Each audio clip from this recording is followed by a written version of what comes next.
Good day, everyone, and welcome to our personal development subject. This is Miss I, and I will be your instructor for PerDev. So, for today's discussion, we will be having lesson 9. This is about evaluation of one's developmental stages. Okay, so for our objectives, first is the learners demonstrate an understanding of the skills and tasks and challenges appropriate for middle and late adolescence and preparatory to early adulthood.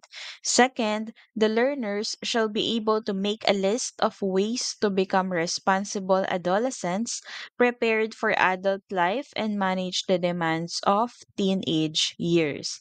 And third is to evaluate one's development through the help of significant people around him or her. Okay, so today I'll give you Eric Erickson's psychosocial theory about the different stages of life. So before ay inilatag ko rin yung ibang theories, no, but this time we will focus on the creation or theory of Eric Erickson. Okay?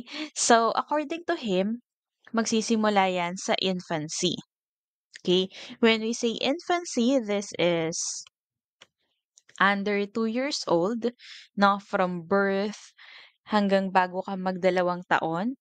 Ang virtue to develop mo ay hope, psychological crisis ay trust versus mistrust, existential question, can I trust the world? Example, feeding, abandonment, etc. Okay, so sinasabi ni Eric Erickson that a baby must receive care and proper way to take good care of him or her. No, wag iiwanan, 'di ba? The more the baby receive those needs, nagkakaroon daw siya ng trust sa kanyang sarili, if not mistrust. As we all know naman, ang mga infant, no, yung mga baby ay hindi talaga nila kaya mag-solo. Okay? So, kaya ang virtue to develop, I hope umaasa pa sila sa mga magulang, particularly sa mother, no, yung nagpapadede, nagpapakain, nag-aalaga, nagpapalit ng lampin, ng pampers, nagpapaligo. Okay? Kaya yung psychological crisis ay trust or mistrust. Doon nabi-build hindi lang yung tiwala sa sarili but also yung tiwala sa mga taong nakapaligid. Kasi very independent pa ang mga very dependent, no, nakadepende pa ang mga baby. So the next stage is toddlerhood. In toddlerhood, you are 2 to 4 years old in this phase or in this stage. The virtue to develop is will, psychological crisis, autonomy versus shame and doubt, significant relationship, parents, existential question, is it okay to be me? Examples, toilet training, clothing, including themselves. Okay? So, in this stage naman, pag sinabi natin clothing themselves, meaning yung kaya na nila yung sarili nila, nakakapagbihis na, nakakapagpalit no? Kasi may mga toddler na gusto nila, sila na rin yung pumipili ng mga isusuot nila, no? So if the toddler did not receive enough care, enough training, no, maraming training sa toddler yung pagpupo, no, yung tinatawag nating toilet training. Okay? So para maging independent siya, for example, no, eh nagkakaroon siya ng psychological crisis which are shame and doubt versus autonomy. Pag sinabi nating autonomy, yun yung independent or yung freedom to do things alone like magpunta ng toilet mag-isa, magdamit mag-isa, maghugas ng kamay mag-isa, no? If walang ganong training, sabi ni Eric Erickson, pwedeng ma-develop yung shame and doubt. Okay? Shame, mahiyain, doubt, pagdududa, no, walang tiwala sa sarili kasi gusto mo nga lagi nakadepende or yung baby is or yung toddler is dependent sa magulang. Nahihiya masyado kasi nga nasa comfort zone. Our third stage is early childhood. So in this phase, 5 to 8 years old, virtue to develop is purpose, psychological crisis, initiative versus guilt, significant relationship, whole family, existential question, is it okay for me to move and act? Okay lang ba 'tong ginagawa ko? Tama bang mag-drawing-drawing sa pader? No, examples, exploring using tools or making art. So in here, ang psychological crisis ay initiative versus guilt, no? Parang sabi ng bata, "Uy, alam mo ba na gusto kong maglagay ng color sa isang bagay? Magda-doubt ba ako or magi-guilty ako for doing things? Nagsulat ako sa pader, tama ba yun? Nagsulat ako sa, um, paper na pinrint ng daddy ko for his work, okey lang kaya yun?" 'No? So, kung kayo ay may kapatid or pamangkin na nagguguri-guri sa pader ninyo, dun nagdo-drawing, dun nagsusulat, 'no, better lagyan niyo na lang ng Manila paper para dun siya mag-drawing or magsulat. Kasi we call that emergent literacy. Yun yung start ng pagsusulat niya kaya siya nahihilig magguri-guri, 'no? Kasi feeling natin ang kulit lang, may magawa lang, 'no? Kahit paulit-ulit natin pagsabihan hindi hindi nakikinig, gusto talaga sa pader magsulat, okey? So, yun yung gawin na lang nating alternative action, dikitan mo ng bond paper or dikitan mo ng Manila paper. Kasi we have to understand that in this stage, the kid is in the emergent literacy phase, 'no? And additional tip lang 'no, yung sizes ng mga pen or pencil are very important. Kapag batang-bata pa dapat yung malalaking pen, then habang lumalaki yung maliliit na or numinipis na yung pen na pinapagamit dapat natin, okay. Alright, the fourth stage, according to Eric Erickson's different stages of life, is middle childhood. So in here, 9 to 12 years old, virtue to develop is competence. Psychological crisis, industry versus inferiority, significant relationship, neighborhood, and the school. Existential question, can I make it in the world of people and things? And examples ay schools and sports. So dito kasi nag-start mag-explore yung isang bata 'no, in this phase. Kaya kung mapapansin niyo yung significant relationship is neighborhood and school dahil dito madalas, umiikot yung buhay sa ganitong edad 'no. School, bahay, tapos kalaro lang yung mga kapitbahay, yun yung madalas na encounter. And also, in this phase, kailangan is mai-expose natin yung mga middle childhood in sports and social relationships, yung having friends kasi nagkakaroon siya ng tinatawag nating psychosocial crisis, industry versus inferiority. So, pag sinabi nating industry, eto yung nakakapag-ambag kahit papaano 'no, may contribution sa environment, contribution sa mga tao, contribution sa sarili. So, ang naiisip is kumbaga nagiging competent siya because of those activities, because of the things that he or she can share in the world 'no. Instead yung feeling na inferior siya kasi kulang sa wisdom, kulang sa training, kulang sa exposure 'no. So 'pag sinabi nating inferior or inferiority baka nalilito kayo, this generally refers to the state of not being as good as someone or something else, 'no?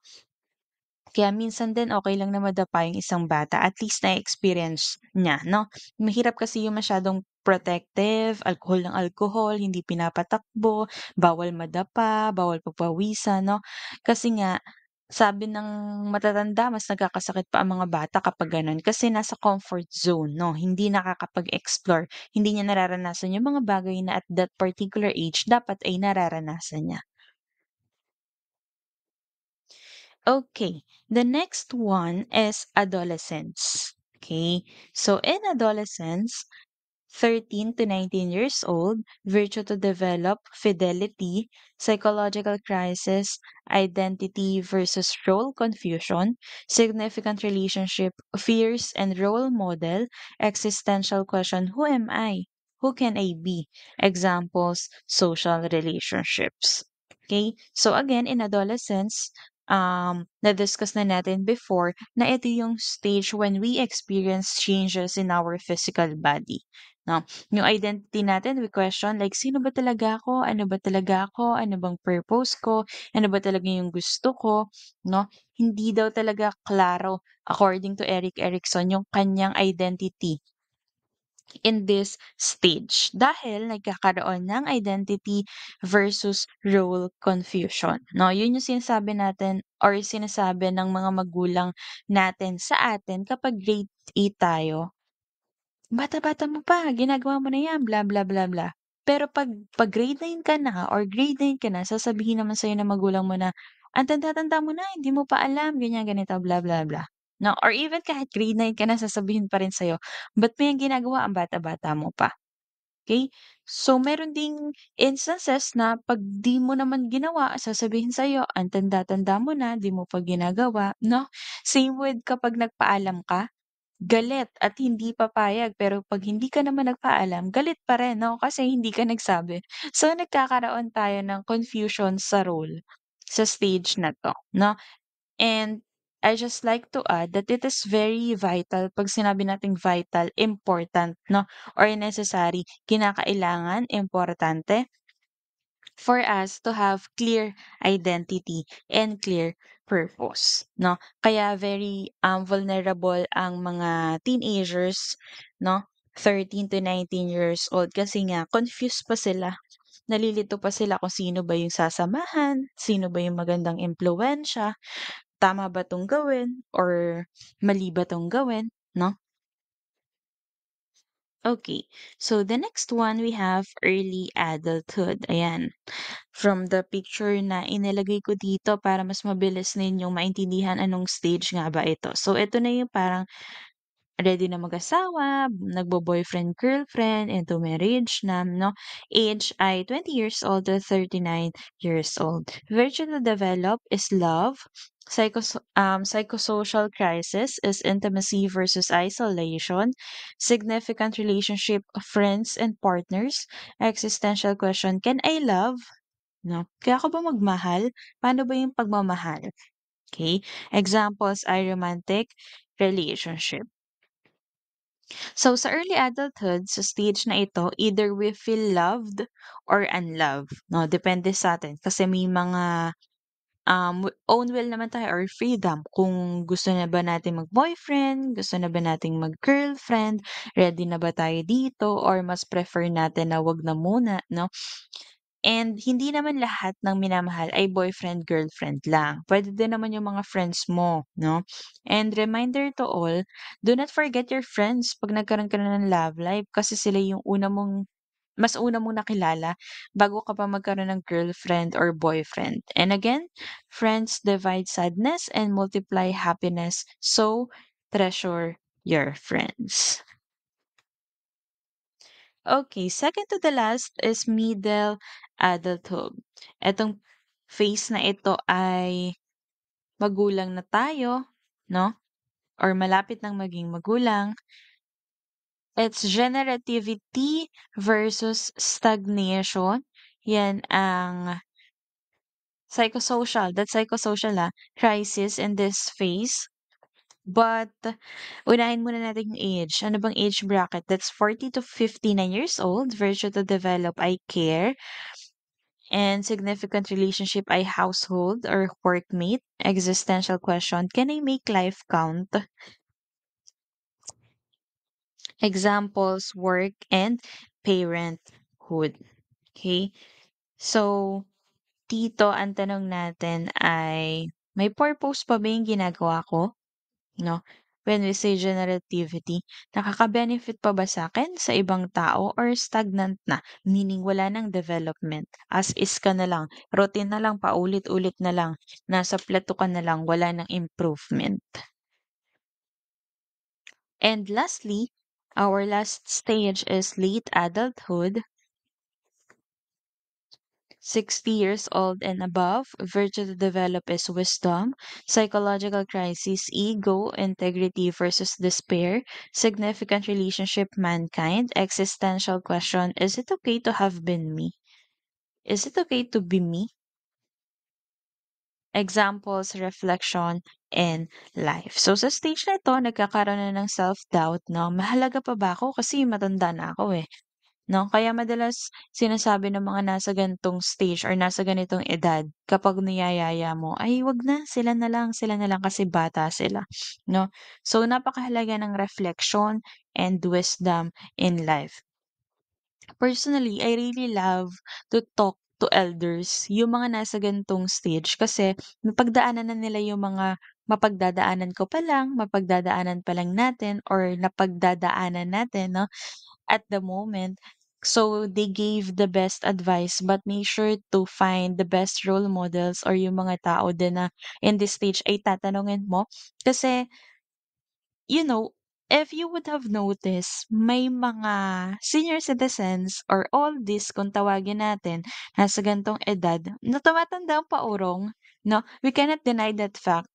Siguro meron silang hatred or regret in their past life, or not past life but previous actions in their life, na previous decisions, kaya gano'n sila mag-react sa bagay. Kaya ako, I look for persons na meron talagang wisdom, especially the ones who are in the educational industry, yung mga nakakausap ko na college instructors dito sa school. Ayan sila Doc, 'no, kapag kukuwentuhan ko sila during lunch break, snack time, or kapag vacant time, napakarami nilang nai-i-share, napakaraming wisdom, makabuluhang tao talaga, 'no. So, ang sarap lang kuwentuhan ng mga gano'n if you have somebody who is in this age and have a very good wisdom in life, 'no, you're very lucky to talk to them or to have them, okay. And what else? At the end of the day naman, age is just a quality of mind, 'no? Katulad nga na nabanggit ko kanina, may mga 60 years old na pero tumatanda pa urong. Pero marami din naman na habang tumatanda or at that particular age ay napakaraming wisdom to share. Okay? So that's according to Eric Erickson's psychosocial theory.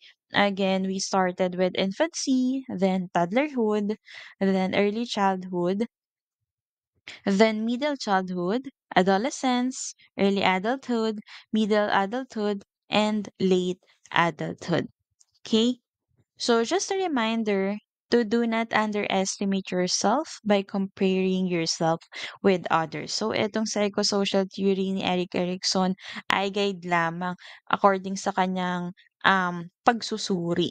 But I just want to remind everyone that even if you don't feel like you are succeeding in your life at the moment or yung may ginagawa kang mas maraming maganda kaysa sa hindi maganda or let's say mas maraming hindi productive kaysa sa productive, still be very gentle with yourself, always say kind words, no, embrace yourself with positive attitude dahil ikaw lang naman ang may alam ng lahat or bawat paghihirap mo at bawat pagsasakripisyo mo. So, never compare yourself with other people. Sabi nga, it's our differences that makes us unique and define just how special we are. Okay? So, that's our lesson 9. And we'll move forward with our lesson 10 in a moment.